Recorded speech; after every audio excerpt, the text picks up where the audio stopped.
नमस्कार साथियों, स्वागत है आप सभी का 69,000 शिक्षक भर्ती महत्वपूर्ण सूचना के साथ आप सभी के बीच में उपस्थित हूँ। वीडियो को बिना स्किप किए आप सभी पूरा लास्ट तक देखें। जो भी अपडेट्स है साथियों यहाँ पर आपको बताने का प्रयास होगा, चाहे 6800 साथियों की तरफ से जो कुछ भी कोशिश की जा रही है अपनी नियुक्ति के लिए, या फिर आरक्षण मुद्दे पर जो कुछ भी अभ्यर्थियों का संघर्ष चल रहा है, या फिर बेसिक शिक्षा मंत्री जी का नया बयान। 6800 का जो कोर्ट ऑर्डर है साथियों वो आया नहीं है।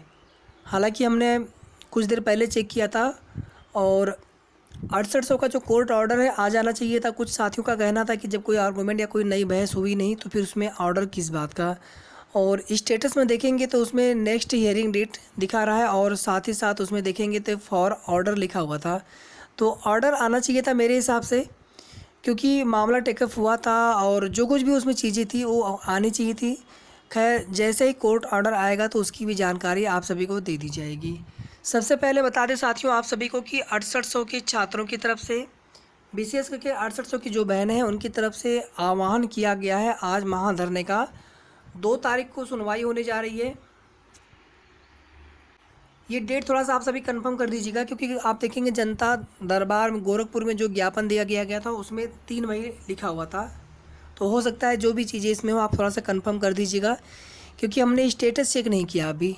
हमने केवल कोर्ट ऑर्डर चेक किया। स्टेटस में हो सकता है कोई बदलाव किया गया हो तो उसके लिए माफ़ी चाहता हूँ आप सभी से, लेकिन 2 मई की डेट ही स्टेटस में लिखा हुआ था।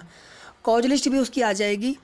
तो सबसे पहले बता दें आप सभी को कि 6800 के छात्रों की तरफ से लगातार जो है कोर्ट में उचित पैरवी की जाए, इसके लिए उनकी अपनी भी कोशिश है और सरकार पर भी दबाव बनाया जा रहा है कि ताकि वे अपना या तो नए एजी की नियुक्ति करके भेजें, मामले को निस्तारित करवाएं, या फिर एएजी को भेजें, या जो कुछ भी वो प्रयास कर सकते हैं लेकिन मामले को निस्तारित करवाएं, चाहे प्राइवेट काउंसिल ही क्यों न उन्हें करना पड़े।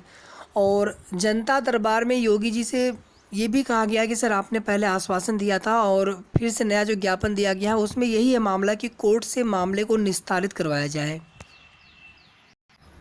साथियों आपके बहुत सारे सवाल होते हैं, जैसे 69,000 शिक्षक भर्ती उत्तर प्रदेश आरक्षण नियमावली 1994 के तहत की गई है और उसके तहत यहाँ पर आरक्षण की जो आरक्षण का जो मानक है उसको पूरा किया जाना था, लेकिन इसमें आरक्षण की विसंगति सामने आई, जिसको कि एजी महोदय ने कोर्ट में स्वीकार भी किया है।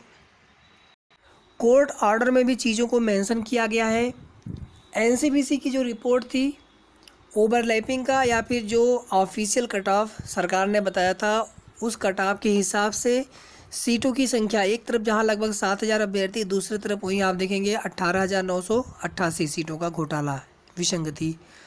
और इसमें देखिए कई तरह की बातें लोग बताते हैं, मैं भी देखता हूं। कुछ लोगों का कहना होता है कि ये सीटें जुड़ेंगी 6800 तो विज्ञापन जो है 75,800 का हो जाएगा। तो यहाँ पर समायोजन का रास्ता है सरकार के पास। गवर्नमेंट चाहे तो यहाँ पर समायोजन कर सकती है। विज्ञापन ज़्यादा दिखाने की यहाँ पर कोई बात ही नहीं है और ना ही कोई यहाँ पर मांग कर रहा है। विसंगति दूर करने की मांग की जा रही है। तो सभी के अपने अपने निजी विचार होते हैं। अगर आप दूसरों के विचार से प्रभावित होने लग गए तो फिर आप अपना कार्य, अपना संघर्ष आप नहीं कर पाएंगे, ये मेरा मानना होता है। बाकी सभी को अपने न्याय की लड़ाई के लिए संघर्ष करने का अधिकार होता है। सभी के संघर्ष को का सम्मान करना चाहिए। सामान्य वर्ग के अभ्यर्थी हैं, आप देखेंगे राघवेंद्र सिंह वाली याचिका पर काउंटर अभी तक लगाया नहीं गया है। मोहिनी तिवारी वाला हमने ऑर्डर भी दिखाया था। जितेंद्र कुमार वाला जो ऑर्डर है सुप्रीम कोर्ट वाला, जिसको आधार बनाया गया है, तो 6800 के छात्रों की तरफ से भी लगातार जो है सुप्रीम कोर्ट के चाहे पुराने आदेश हों या फिर नए बीएसएनएल वाले आदेश हों, उनको आधार बनाने की कोशिश की जा रही है। साथियों, जब इस भर्ती में इतनी ज़्यादा मामले हैं, इतने ज़्यादा विवाद है, गवर्नमेंट चाहे एक दिन में सारे मामले समाप्त हो जाएं, समायोजन कर दें, सभी को डिवाइड किया जाए, आरक्षण रूल को लागू करते हुए सीटों का बंटवारा हो, कोई विवाद नहीं होगा, आरक्षण की विसंगति भी। लेकिन ये सब चीज़ें साथियों हम आप सोच सकते हैं। गवर्नमेंट को कोई ज़रूरत नहीं है कि भर्ती यहाँ पर और शिक्षक आएँ विभाग में, शिक्षा की व्यवस्था सुधरे या फिर मामले निस्तारित हो। अगर ऐसा नहीं है तो फिर गवर्नमेंट को या माननीय मुख्यमंत्री जी को इसमें स्वयं हस्तक्षेप करते हुए नियुक्ति और कार्मिक विभाग उन्हीं के पास है। बेसिक शिक्षा मंत्री जी तो एक कह सकते हैं कि उनका एक रिप्रेजेंटेटिव है, उनका एक प्रतिनिधित्व करते हैं, लेकिन जो मेन शासनादेश या मेन जो अनुमति है नियुक्ति का या कोई भी जो भर्ती है वो मुख्यमंत्री जी के पास ही है। नियुक्ति कार्मिक विभाग उन्हीं के पास है। ये हमने आपको दिखाया था जब ये मंत्रालय का बंटवारा हुआ था। तो ऐसे में साथियों आज के धरने का भी स्वागत है। अगर आपके आज के धरने को सरकार अगर यहाँ पर उन्हें समझ में आता है कि इस भीषण गर्मी में भी छात्र अगर धरने के लिए मजबूर है, तो उनकी मजबूरी नहीं, उनकी बहुत बड़ी मजबूरी है, क्योंकि उनके साथ न्याय नहीं हो पा रहा है। आरक्षण पीड़ित ये छात्र कई महीनों से नहीं, लगभग कई साल से यहाँ पर 1.5-2 साल से यहाँ पर संघर्ष कर रहे हैं, और अब तो कम से कम सरकार को यहाँ पर न्याय दे देना चाहिए। शिक्षा मंत्री जी का नया बयान वही है पुराने वाला, बिल्कुल रिपीट टेलीकास्ट, जिसमें उनका कहना है कि जब तक मामला कोर्ट से निस्तारित नहीं होगा तब तक हम कुछ नहीं कर सकते। कोर्ट में उचित पैरवी की बात करते हैं, लेकिन उचित पैरवी होनी भी तो चाहिए। बात करने से और करवाने से भी तो वहाँ अंतर है बहुत। और कम से कम इस बार की सुनवाई में नई डेट न मिले, अदरवाइज हो सकता है नई डेट जुलाई की मिल जाए। कम से कम यहाँ पर राहत मिल जाए। 6800 के छात्र कोशिश कर रहे हैं कि यहाँ पर कम से कम हमें राहत मिल जाए। सामान्य वर्ग के छात्रों के द्वारा आरक्षण मुद्दे पर सामान्य वर्ग के छात्रों के द्वारा आज ट्विटर वार किया जा रहा है सुबह 6 बजे से 7 बजे। तो हमें लग रहा है समय हो चुका है लगभग। तो जो साथी जुड़ना चाहते हैं तुरंत जुड़े अपने अभियान से।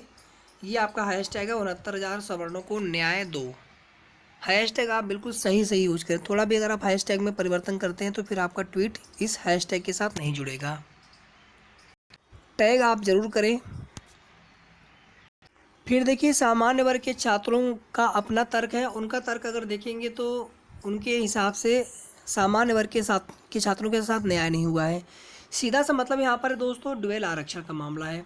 हालांकि अभी आप देखेंगे कि तमाम भर्तियों में ऐसा भी होता है कि ओबीसी एससी ओबीसी की कटाफ सामान्य वर्ग से ज़्यादा चली जाती है, या फिर ऐसे कह लीजिए हमें सामान्य वर्ग ना कहते हुए अनारक्षित कहना चाहिए, क्योंकि सामान्य वर्ग या सभी वर्ग अनारक्षित की सीटों पर फाइट करते हैं ओपन कैटेगरी में, जहाँ पर सबको समान रूप से मौका मिलता है।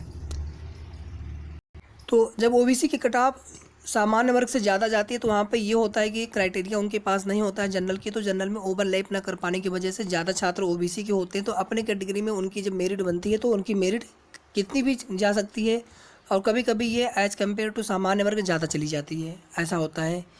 तो उसमें भी आरक्षित वर्ग के छात्रों का आरोप होता है कि हमें जो है प्रॉपर ओवरलैपिंग नहीं करवाई गई, और ऐसा कैसे संभव हो सकता है। तो इन सब चीज़ों पर हम बाद में साथियों बात कर लेंगे विस्तार से कैसे क्या होता है। लेकिन यहाँ पर एक बार देख लेते हैं कि इनका क्या तर्क है सामान्य वर्ग के छात्रों का। चाहे इंदिरा साहनी बाद में सुप्रीम कोर्ट का जो 50% आरक्षित सीटों को लेकर के है, या फिर आरक्षित वर्ग के जो छात्रों को जो रिजर्वेशन का जो छूट रिलैक्सेशन मिलता है 5% का, कि उन्हें एक बार दिया गया तो दोबारा फिर यहाँ पर क्यों दिया जा रहा है। या फिर ये तर्क है कि अभी जितने छात्र यहाँ पर चयनित हैं सामान्य वर्ग में, वे जो है जनरल की सीटें वहाँ पे लेके जा रहे हैं। हालांकि देखा जाए तो सामान्य, देखिए मेरा तर्क हो सकता है, आप बिना आप पूरी बात सुने अगर आप कमेंट करेंगे तो आप कहीं ना कहीं साथियों थोड़ा सा आप नहीं समझ पाते हैं पूरी बात को। प्लीज़ निवेदन है, जो यूआर की कैटेगरी होती है ये किसी के लिए आरक्षित नहीं होती है। इसमें जो भी मेरिट में आते हैं, चाहे वो सामान्य वर्ग के भाई बहन हो या आरक्षित वर्ग के अभ्यर्थी हो, सभी को समान रूप से यहाँ पर मेरिट में फ़ाइट करना होता है। तो यहाँ पर ये तो नहीं कह सकते हैं कि मतलब यहाँ पर किसी की नौकरियाँ छीन ली हैं। हाँ, ये हो सकता है कि ड्यूअल आरक्षण के चलते जिनकी ओवरलैपिंग नहीं होनी चाहिए, ये जो तर्क है सामान्य वर्ग का, जो उनकी आज का बढ़ी, उस ग्राउंड के आधार पर चीज़ें सही मानी जा सकती हैं। हालांकि बहुत सारे कमेंट आरोप भी मेरे पर आते हैं, जबकि ऐसा कभी मैं किसी के लिए मैं पक्षपात नहीं करता हूँ। जो भी चीज़ें होती हैं आपको निष्पक्ष होकर के बताने का प्रयास करता हूँ। कभी मुझे सामान्य वर्ग का बोला जाता है, कभी आरक्षित वर्ग का बोला जाता है। ये ड्यूअल आरक्षण वाला मामला हो गया, और जितेंद्र सिंह वाला ऑर्डर हो गया सुप्रीम कोर्ट का। इसी प्रकार से अन्य तर्क है, आप देख लीजिएगा। ठीक है, तो वीडियो यहीं पर समाप्त कर रहा हूँ। बाकी आगे की जैसे ही कोई अपडेट्स प्राप्त होगी या जो भी अपडेट्स होगी आपको नेक्स्ट वीडियो के माध्यम से दी जाएगी सूचना। धन्यवाद।